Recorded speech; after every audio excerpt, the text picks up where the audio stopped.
क्या आपने कभी ऐसा महसूस किया है आप पूरी तरह थक चुके हों और आपको दिशा और ताकत की अत्यधिक जरूरत हो? आज हम एक ऐसी कहानी में गहराई से उतरेंगे जो हमें दिखाती है कि जीवन के सबसे सूखे दौर में भी मार्गदर्शन और ताजगी कैसे पाई जा सकती है। हम एक शमूएल 33:1-29 और भजन संहिता 63 का अध्ययन कर रहे हैं, जहां हम देखते हैं कि दाऊद कैसे शाऊल से बाल बाल बचता है और दृढ़ता का रहस्य खोजते हैं।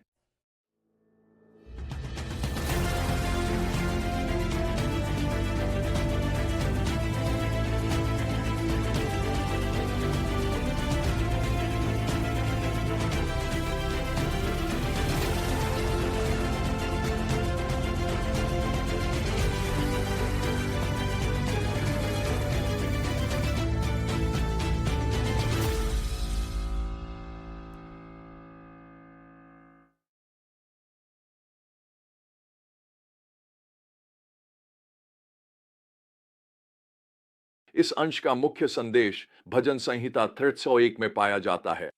हे परमेश्वर, तू मेरा परमेश्वर है। मैं तुझी को यत्नपूर्वक खोजता हूं। मुझे तेरी प्यास लगी है। एक सूखी और प्यासी भूमि में जहां जल नहीं है, मेरी पूरी आत्मा तुझसे तरसती है। यह आयत एक प्यासे हृदय को दर्शाता है, परमेश्वर के लिए एक ऐसी अतृप्त लालसा जो हमें जीवन के रेगिस्तानों में भी संभाले रखती है।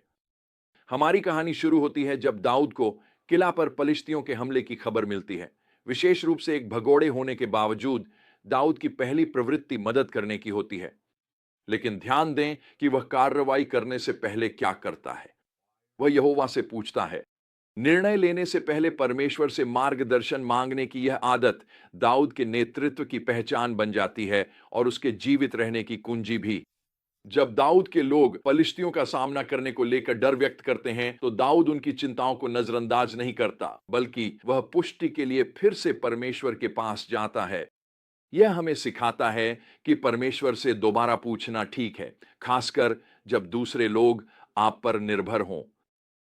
कीला की सफलतापूर्वक रक्षा करने के बाद दाऊद एक नए खतरे का सामना करता है। जब शाऊल को दाऊद के स्थान के बारे में पता चलता है, तो वह उसे पकड़ने का एक अवसर देखता है। एक बार फिर दाऊद मार्गदर्शन के लिए परमेश्वर की ओर रुख करता है। वह दो सीधे सवाल पूछता है। क्या शाऊल किला आएगा? क्या किला के लोग उसे शाऊल को सौंप देंगे? परमेश्वर के उत्तर दाऊद को भागने के लिए प्रेरित करते हैं, जिससे वह शाऊल की पकड़ से बाल बाल बचता है। घटनाओं की यह श्रृंखला परमेश्वर के साथ निरंतर संवाद के महत्व को दर्शाती है। दाऊद केवल तब प्रार्थना नहीं करता जब वह मुसीबत में होता है। वह हर मोड़ पर मार्गदर्शन पाने के लिए परमेश्वर के साथ निरंतर संवाद बनाए रखता है। यही दाऊद को उसके पीछा करने वालों से एक कदम आगे रखता है। इस बिल्ली और चूहे के खेल के दौरान हम मित्रता और प्रोत्साहन का एक सुंदर क्षण देखते हैं। शाऊल का पुत्र योनातान दाऊद से मिलने आता है और उसे परमेश्वर में बल पाने में सहायता करता है। 1 शमूएल 23:16। यह हमें परमेश्वर भक्त मित्रों की भूमिका की याद दिलाता है और यह कि वे हमारे जीवन में, विशेषकर कठिन समय में, कितना महत्वपूर्ण स्थान रखते हैं। अध्याय का अंत एक और संकीर्ण बचाव के साथ होता है। जैसे ही शाऊल और उसके लोग दाऊद के करीब पहुंचते हैं, फिलिस्तियों के हमले की खबर आती है, जिससे शाऊल को अपनी खोज छोड़नी पड़ती है। यह समय संयोग मात्र नहीं है, यह दाऊद के प्रति परमेश्वर की प्राविधिक सुरक्षा को दर्शाता है। इस कथा में पवित्र शास्त्र भजन संहिता 33 भी बुनी हुई है, जो हमें इस जंगल के समय में दाऊद के हृदय की एक झलक देती है। स्थिति के खतरे और असुविधा के बावजूद दाऊद का ध्यान अपनी समस्याओं पर नहीं, बल्कि परमेश्वर के प्रति उसकी लालसा पर केंद्रित है। वह लिखता है, मैंने तुझे पवित्र स्थान में देखा है और तेरी शक्ति और महिमा को निहारा है, क्योंकि तेरा प्रेम जीवन से भी उत्तम है। मेरे होंठ तेरा गुणगान करेंगे। भजन संहिता 63 आयत 2 और 3। ये भजन दाऊद की सहन शक्ति का रहस्य प्रकट करता है।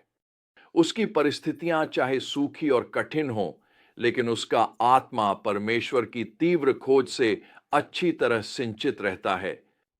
उसे संतोष शारीरिक आराम या सुरक्षा में नहीं, बल्कि परमेश्वर की उपस्थिति में मिलता है। मैं पूरी तरह संतुष्ट हो जाऊंगा, जैसे सबसे उत्तम भोजन से, गाते हुए होंठों से मेरा मुंह तेरा गुणगान करेगा। भजन संहिता 33:5। ये कथा हमें परमेश्वर से मार्गदर्शन मांगने और उसमें सामर्थ्य पाने के बारे में महत्वपूर्ण सबक सिखाती है। यह हमें यह दिखाती है कि निर्णय लेने से पहले, विशेष रूप से संकट के समय में, परमेश्वर से परामर्श करना कितना आवश्यक है। दाऊद की यह आदत कि वह यहोवा से पूछता था, ने कई बार उसकी जान बचाई। दूसरा, हम प्रार्थना में निरंतरता के महत्व को देखते हैं। दाऊद केवल एक बार प्रार्थना नहीं करता, वह परमेश्वर के साथ निरंतर संवाद बनाए रखता है और परमेश्वर की प्रतिक्रियाओं के अनुसार अपनी योजनाओं को समायोजित करता है। तीसरा, हमें धर्मपरायण मित्रताओं के महत्व की याद दिलाई जाती है। योनाथन की जंगल में दाऊद से मुलाकात यह दर्शाती है कि हम कठिन समय में भी एक दूसरे को विश्वास में कैसे मजबूत कर सकते हैं। आइए मैं आपको एक कहानी सुनाता हूं जो संकट के समय दाऊद के अनुभव से मेल खाती है। कुछ साल पहले मैं एक गंभीर स्वास्थ्य संकट का सामना कर रहा था। कैंसर की सर्जरी के बाद मैं एक गहरे आत्मिक पुनरुत्थान के द्वार से गुजरा। मैं भूखा था, प्यासा था। मैंने परमेश्वर की उपस्थिति के लिए एक तीव्र लालसा महसूस की जो दाऊद की प्यास के समान थी, जैसा कि भजन संहिता 63 में वर्णित है। जैसे जैसे मेरी रिकवरी आगे बढ़ी, मैं उस गहरे परमेश्वर के निकटता के अनुभव को बनाए रखना चाहता था जो मैंने हाल ही में अनुभव किया था। जब डॉक्टर ने मुझे यात्रा की अनुमति दी तो मैं एक रिट्रीट में बोलने के लिए कनाडा गया। इस यात्रा में ड्राइविंग में लगभग 3 घंटे लगने चाहिए थे, लेकिन इसमें 6 घंटे लग गए, क्योंकि मेरे दिल की लालसा थी कि मैं परमेश्वर की उपस्थिति को खोजूं। जब मैं गाड़ी चला रहा था तो मैंने पुकारा, हे परमेश्वर, मैं तेरे साथ यह निकटता खोना नहीं चाहता। तूने अपनी उपस्थिति मुझे प्रकट की। अब मैं चाहता हूं कि तेरी आत्मा मुझे मार्गदर्शन दे। रास्ते में मुझे झरनों, एक सुरम्य नदी और एक शांत झील के संकेत मिले। मैंने समय निकालकर रुकने का निर्णय लिया। हर स्थान पर पैदल चला और आराधना की। हर एक ठहराव परमेश्वर के साथ एक विशेष निकटता का क्षण बन गया। यह यात्रा केवल एक भौतिक यात्रा नहीं थी, यह एक आध्यात्मिक तीर्थ यात्रा बन गई।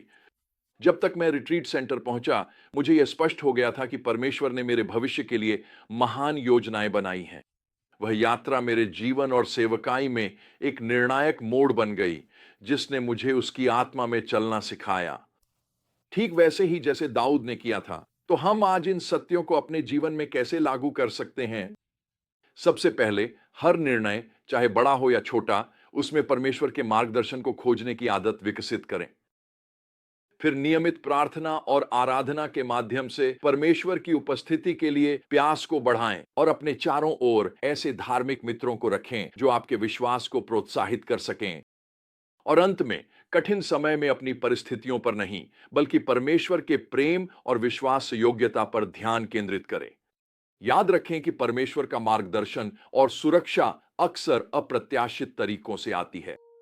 यहूदा में दाऊद का संकरे मार्ग से बच निकलना हमें याद दिलाता है कि जीवन के वीरान अनुभवों में भी हम परमेश्वर की उपस्थिति में ताजगी और मार्गदर्शन पा सकते हैं। मैं आपसे पूछना चाहता हूं, क्या आप भी दाऊद की तरह सूखे समयों में भी ईमानदारी से परमेश्वर को खोज रहे हैं? याद रखें, अक्सर ऐसा जंगल में होता है कि हम परमेश्वर के मार्गदर्शन और सुरक्षा को सबसे शक्तिशाली रूप में अनुभव करते हैं। ऊपर वाले परमेश्वर के लिए प्यास विकसित करें और आप उसमें अपनी सुरक्षा और संतुष्टि पाएंगे।